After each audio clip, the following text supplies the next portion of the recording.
I am the tofu golem. Please enjoy the video. In this video, I will show you how to cook dry eru with spinach.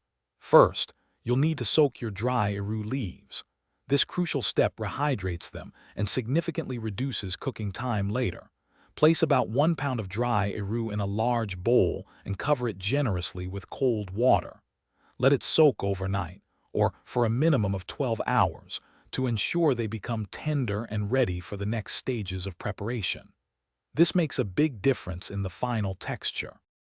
Next, let's gather and prepare all your delicious ingredients. You'll need about 2 pounds of fresh spinach, thoroughly washed and chopped.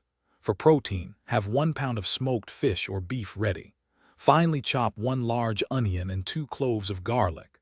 Don't forget 1 cup of rich palm oil, 1/2 cup of ground crayfish for that authentic flavor, and 1 teaspoon of salt to start. These components are key to a flavorful dish. Now let's start the cooking process.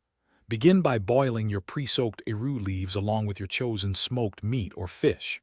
Cook this mixture for about 30 minutes or until the eru leaves are tender. Then add your finely chopped onions, garlic, and the ground crayfish to the pot. Stir everything together well. Finally, pour in the 1 cup of palm oil and 1 teaspoon of salt, allowing it to simmer gently for another 15 minutes to meld the flavors. For the final touch, it's time to add the fresh spinach.